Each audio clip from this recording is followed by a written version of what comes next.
सूरत इब्राहिम په دې کې په آخر کې بیا د ابراهیم علیه السلام ذکر چې کوم دی نه کیږي او د سورۃ رعد سره مناسبت دا ده چې په دوالو کې اثبات توحید او رسالت په ابتدا کې بیانېږي خیال کرا لکه په انتها کې بیا د ابراهیم علیه السلام ذکر او داغه د حالات بیان چې کوم دی نه کیږي باقی دا سورۃ مکی ده بعض آیاتونه په دې کې مدنی هم شته ده خیال کرا لکه لیکن اکثر آیاتونه د دې مکی دي د دې وجنه تسمیه په سره شوی دا په مکی سره شوی دا خیال کرا لکه او سورۃ ابراهیم متذکوي چې په اخر کې د ابراهیم علیه السلام واقعا چې کوم د ذکر شوی دا نو الله فرمایي الف لام را کتاب انزلناه دا عظیم شان کتاب دی چې موږ نازل کړی دی الیکا لتخرج الناس من الظلمات چې توبه چې خلق د چیرو د کفر نه الی نور رڼا د ایمان ته باذن ربهم او ستیوبه چې الی صراط العزیز الحمید لار دا الله ته چې غالب او استایل شوی دی دغه الله الذي له ما في السماوات وما في الارض دغه الله چې د مالک د اسمانونو د ځمکې دی وویل للکافرین من عذاب شدید هلاکت ته لپاره د کافرانو د وجه د عذاب شدید نه الذين يستحبون الحیات الدنیا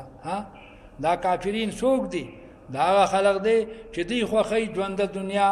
څخه خوخی درې عیبونه الله تعالی د کفارو ذکر کوي یو دا ده چې دنیا سره مینه کوي په مقابله د سکه د آخرت کې او دویم خلق منی کوي د لارې د الله تعالی او دریم په دین کې کګلې چلټای په دین کې عیوب لټای خیال کرا لکه په احکام د شریعت کې عیبونه لټای خیال کرا لکه الذين دا کافران چې دی هغه دي چې دی خوخی ژوند د دنیا په مقابله د آخرت کې او منکې خلق لرا د لار د الله تعالی نه دین تسوک نه پریدي او دریم عیب داده چې دی طلبي يبغونا عوجا طلبي پدې کې څه کاګلیچ تفسیر ابن کثیر لیکي چې چې کوم نص حکم آیاتونه هغه راغلي نو هغه د خپل گمراهۍ د پاره آیاتونه دلیل ګرځي دا يبغونا عوجا ده د دې دوه تفسیر دي ابن کثیر خووی چې د یبغونا عوجا معنا دا ده چې په آیاتونو کې دی کګلی چلټای چې دا آیات قابل نه دی دا آیات د دلیل د لپاره قابل نه دی خو شي به او تفسیر قرطبی وی چې د یبغونا عوجا معنا دا ده چې دی آیاتونه او احادیث د خپل مذهب د ثبوت لپاره دلیل ګرځي دا حقیقت ته پوه شي به کنه دلته یو وکیل راغله تقریبا 3-4 غنټې چې کم د نزو ستړی کړو ما پوه شي به کنه په دلایل باندې او آیاتونه به راته پیش کول د کمیونست د سوشلیزم او د کمیونیزم د ثبوت لپاره پوه شي به کنه د دې د ثبوت لپاره لکه ليس للانسان الا ما سعى دغه آیات او بل چې کم دین آیات چې دا زنانا او نارینا دا دواړه چې کم دین واکي دی سدي د کسب د دنیا د لپاره پیدا شوی دي دا چې ډیر آیاتونه د خپل مقصد د لپاره بس پیش کول خیال کرا لکه بیا په اخر کې پوه شو ویره ز په غلطی ما زه غلط پوه شوم پوه شي پکنه او زه بیا راځم چې ځان پویوم پوه شي پکنه ويبغونها ذلتوي او دی طلب لټوي دی آیاتون لرا ایوجن کګلې اولایک فی ضلال بعید دی په لوی گمراهی وما ارسلنا من رسول نذر لګل مون هیڅ پیغمبر الا بلسان قومه مگر په جبه د قوم خپل سره کم پیغمبر چې راغلی دی د خپل قوم په جبه باندې راغلی دی د څه لپاره لیبین لهم چې بیان وکړي دی ته د حق فیذل الله من یشاء بیا الله تعالی بلاره کوي چاته چې اراده وکړي و یهدی من یشاء هدایت کوي چاته چې اراده وکړي او هو العزیز الحکیم یو سوال دلته کې د طالبانو پیدا کیږي چې هر پیغمبر د خپل قوم په جبه راغلی دی نبی د لوط علیه السلام جبه سوا پارسی و او د صدوم جبه سوا عربي و پوه شئ د صدوم جبه سوا عربي و نو الله تعالی فرمایي چې هر پیغمبر ما د خپل قوم په جبه را لېږلی دی خیال کړه لګا د خپل قوم په جبه را لېږلی جواب د دې نه دا دی چې اگر که د لوط علیه السلام جبه سوا پارسی و خو پیغمبر ته ډیره اسانه ده چې د خپل قوم جبه وته وښیي نه د صدوم او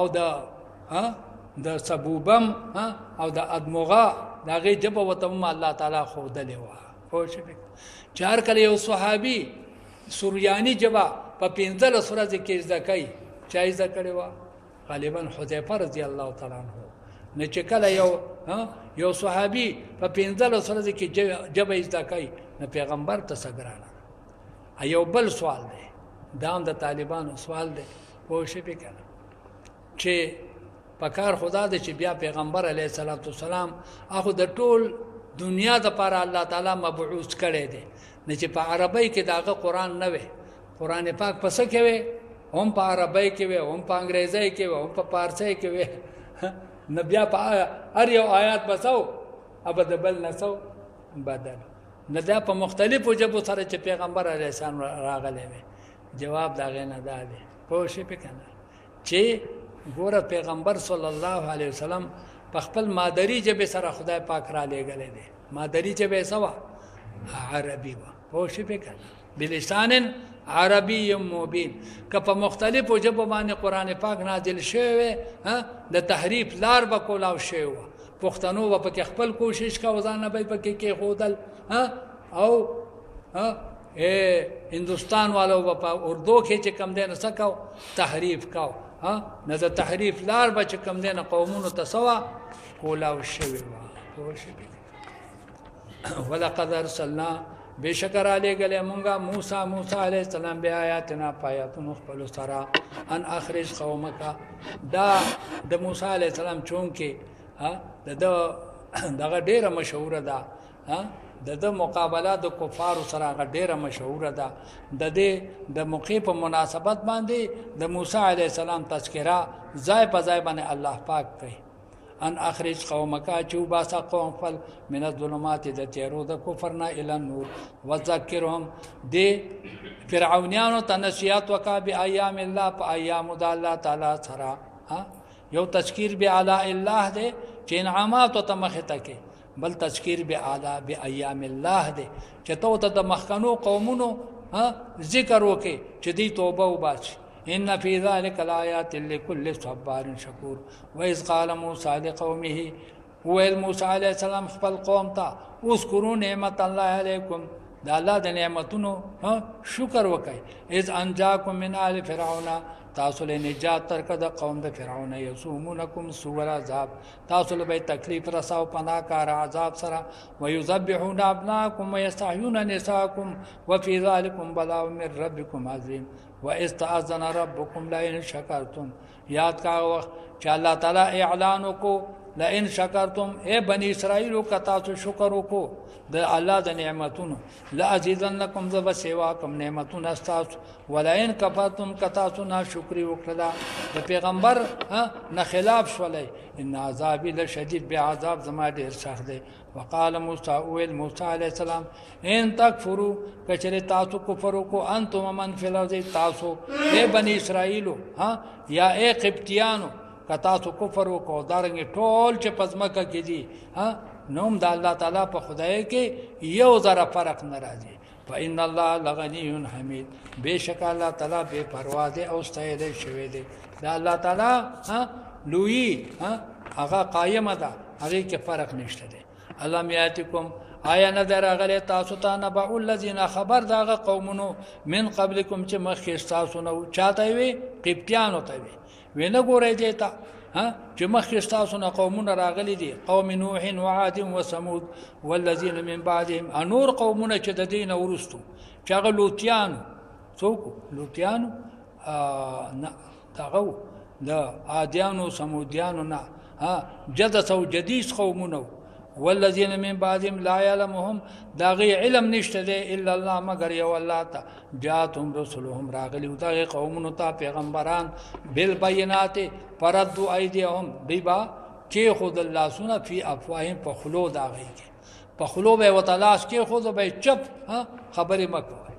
وقالو ابو بویل دی انا کفرنا مونږه کفر کړی دی بما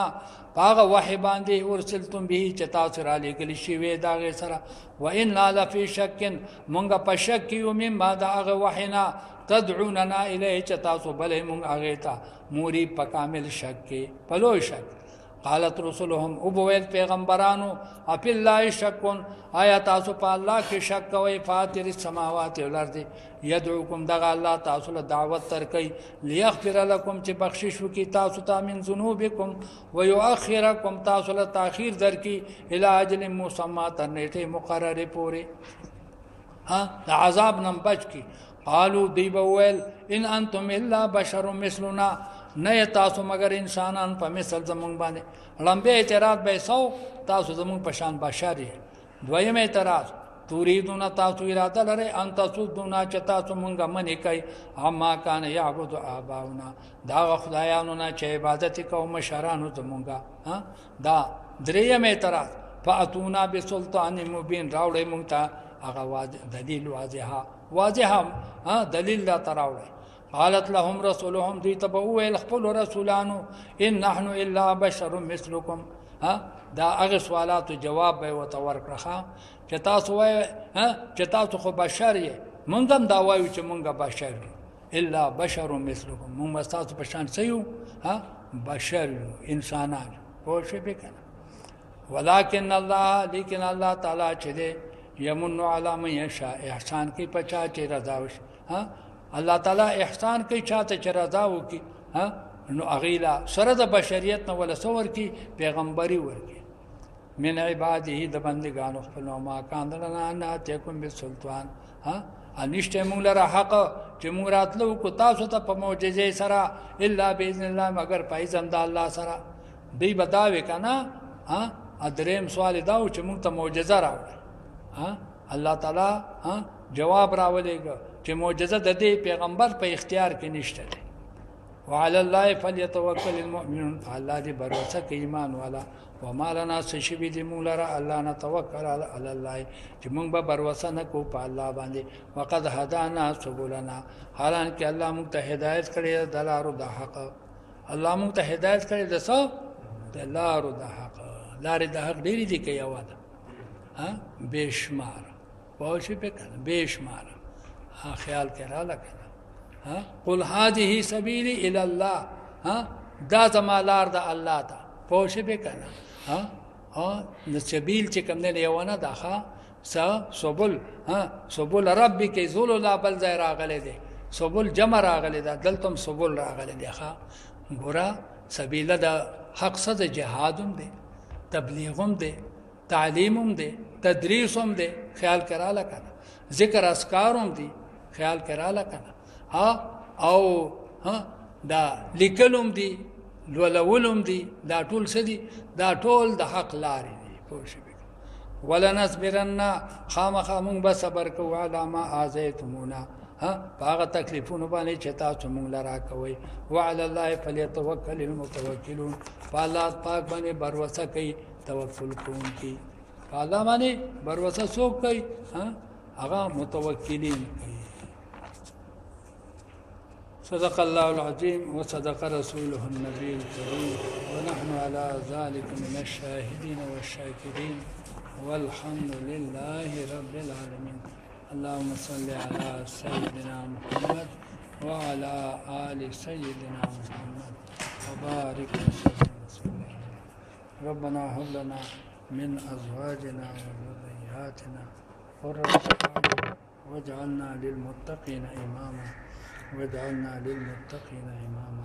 واجعلنا للمتقين إماما اللهم أحسن عاقبتنا في الأمور كلها وأجرنا من خزي الدنيا وعذاب الآخرة اللهم إنا نسألك فعل الخيرات وترك المنكرات وحب المساكين وأن تغفر لنا وترحمنا يوم الدين وإذا أردت فتنة في قوم فتوفنا إليك غير مفتون اللهم إنا نسألك حبك وحب من يحبك وحب عمل يقربنا إلى حبك يا أرحم الراحمين يا أرحم الراحمين يا أرحم الراحمين فطول حاضرين باندې رحم وکي غایبین مسلمانانو باندې رحم وکي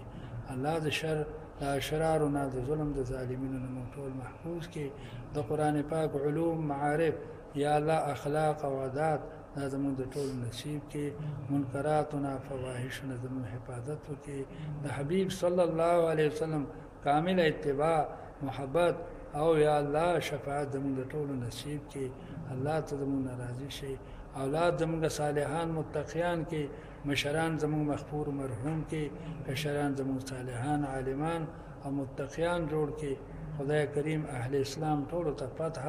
او غلبه نصیب کې الله زموږ د اقتدار د صلح او پلاس کې راولي الله فساق فجار یا الله تعالی په خپل غیبی طاقتونو باندې ورستو کې صلح اتقیا مخ کې او دی یا الله تعالی دی ته د ملک اقتدار او قوت حواله کې بحرمت سید الابرار وصلى الله تعالى على خير خلقه محمد وآله وأصحابه أجمعين برحمتك يا رب